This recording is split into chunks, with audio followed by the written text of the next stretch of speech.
Il était une voix à Jouy, le podcast qui vous permet de vous exprimer librement et sans concession sur la manière dont vous vivez la crise sanitaire actuelle et quelles sont les lueurs d'espoir que vous envisagez pour l'avenir. Épisode 2. Bonjour, je m'appelle Françoise et j'ai 62 ans. Après le calme des premiers jours, il n'y avait pas d'avion, il y avait plein d'oiseaux, mais l'absence aussi de ceux qu'on aime. J'avais fait le plein à la bibliothèque. Heureusement, les premiers jours ont été assez gris. Puis le soleil. Les nouvelles, pas toujours bonnes. L'angoisse, l'espoir. Applaudir à 20h, faire du bruit. Notre quartier, il est plutôt calme, presque trop calme. Les jours qui se suivent, tous un peu pareil. Et puis j'ai fait un carnet journalier. Tous les jours, je le tiens, je marque ce que j'ai fait dans ma journée. Des fois, c'est pas grand-chose. Des fois, c'est un sourire, c'est un souvenir. Je veux me souvenir de tout pour plus tard. J'ai fait plein de cuisine. Les journées, elles sont longues et puis maintenant, je me mets à faire de la couture. Moi, j'ai pas tenu l'aiguille depuis au moins 30 ans. Je me suis fait à faire des masques pour presque tout le quartier. J'ai des voisins célibataires qui prennent encore le train. Donc, je me suis mis, j'ai fait des masques. Il y a un nouvel lien qui s'est tissé avec les voisins. Si les situations n'étaient pas si graves, ce serait presque bien. Mais bon, il y a encore plein de choses qui restent. Il y a l'absence des petits-enfants. Des fois, c'est dur. Mais tout ça, ça va s'arranger, ça va être bien.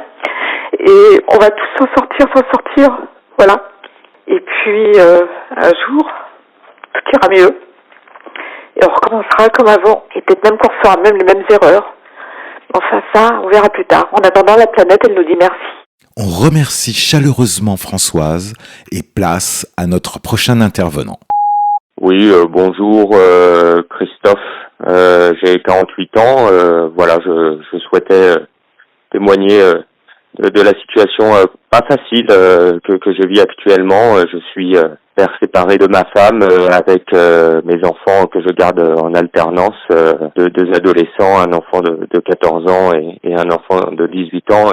Je viens d'écouter les déclarations d'Édouard Philippe sur la fin du confinement et du coup je viens d'apprendre que les lycées ne rouvriront pas avant le mois de juin. Je suis perplexe, pour témoigner. J'espère que ça fera écho à d'autres familles que de vivre une situation pas facile tant en termes de vie familiale que de vie personnelle. J'ai quand même assez hâte de pouvoir ressortir à Jouy-le-Moutier, de prendre l'air et que mes enfants puissent reprendre le chemin de l'école puisque c'est compliqué pour tout le monde. Voilà, en tout cas, merci pour votre initiative.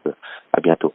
On remercie Christophe pour son témoignage et nous passons la parole à notre dernière intervenante avec une note poétique. Bonjour, je m'appelle Nathalie, j'ai 52 ans. Quelle chouette idée, ce répondeur pendant ce confinement. Je voudrais vous lire un petit poème de Paul Verlaine qui s'intitule « D'une prison ». Le ciel est par-dessus le toit, si bleu, si calme. Un arbre par-dessus le toit berce sa palme. La cloche dans le ciel qu'on voit, doucement teinte. Un oiseau sur l'arbre qu'on voit, chante sa plainte. Mon Dieu, la vie est là, simple et tranquille. Cette paisible rumeur-là vient de la ville. Qu'as-tu fait, ô toi que voilà, pleurant sans cesse? Dis, qu'as-tu fait, toi que voilà, de ta jeunesse?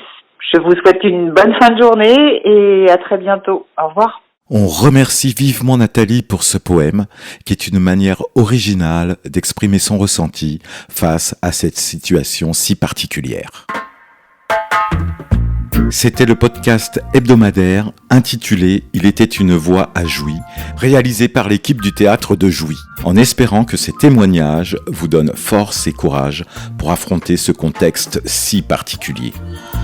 Appliquez-vous à respecter les règles, puisez dans votre fort intérieur pour ressortir grandi de cette épreuve et dites aux personnes de votre entourage que vous les aimez. À la semaine prochaine.